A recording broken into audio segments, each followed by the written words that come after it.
Hi friends, நான் உங்கள் விஜய் மகி கணேசன் பேசுகிறேன். எல்லாரும் எப்படி இருக்கீங்க? நல்லா இருக்கீங்களா? சின்ன சின்ன கவிதைகள் அப்படின்ற டாப்பிக்கில் எனக்கு நிறைய கவிதைகள் பார்க்குறோம். அந்த வகையில் இன்னைக்கு ஒரு சூப்பரான கவிதைங்க. எப்படி தெரியுமா? ஒரு காதலன் தன் காதலிக்கு ரொம்ப நாளாக பார்க்குறான், ஆனால் அந்த காதலி கண்டுக்க மாட்டேங்கிறான். ஸோ அந்த காதல் அந்த காதலிக்கு ஒரு கடிதம் எழுதுறான். ரொம்ப உண்மையிலேயே அற்புதமாக இருக்குங்க. நீங்கள் லாஸ்ட் வரைக்கும் இந்த வரிகளை கவனிச்சு பாருங்க, உங்களுக்கு ரொம்ப பிடிக்கும். என்னென்ன கவிதைகள் உங்களுக்கு பிடிச்சுன்னா சப்ஸ்கிரைப் பண்ணுங்க, உங்க ஃப்ரெண்ட்ஸ் அண்ட் ஃபேமிலிக்கு ஷேர் பண்ணுங்க. வாங்க கவிதைக்குள்ள போகலாம். காதலியே, என் எண்ணத்தை திறக்கும் முன் உன் பாதம் பணிந்த வேண்டுகோள். என் அன்பே, இதை கை கொண்டு திறக்காதே, உன் மனதால் திற, மறந்தும் தூக்கி எறிய மாட்டாய். மனதால் மறந்தும் தூக்கி எறிய மாட்டாய். நான் கம்பனாக இருந்தால் காவியமாய் என் காதலை சொல்லி இருப்பேன். வள்ளுவனாய் இருந்தால் உலக பொதுமறையால் என் காதலை விதைத்திருப்பேன்.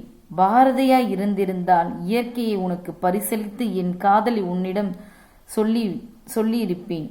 நான் என்ன செய்வது? சாதாரண மனிதனாய் பிறந்து விட்டேன். ஆகையால் உண்மையை சொல்கிறேன்.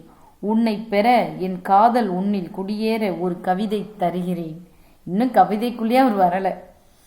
என் காதலை உன்னிடம் சொல்ல ஒவ்வொரு இரவோடும் போராடுகிறேன். பகலோடு விவாதம் புரிகிறேன். பலரோடு மௌனம் கொள்கிறேன். பாதி உயிர் உன்னிடமும் மீதி உயிர் என்னிடமும் உலாவ கண்டேனடி கண்மணியே. உன் இதய வாசலில் விருந்தாளியாய் நிற்கிறேன். என்னை ஏற்று தலைவாழை விருந்து வைக்க வேண்டாம். காலமெல்லாம் இருக்க இடம் கொடுத்தால் போதுமடி. வாடகையாய் ஆயுள் முழுவதும் என்னை தருகிறேன். இருவரும் கைகோர்க்கும் காலம் வருமோமடி. காத்திருப்பது சுகம் என்றாலும் காலம் செல்ல செல்ல அது சுமையாகிறதானடி. உன் புன்னகையால் என்னை வென்றிட்டாய்.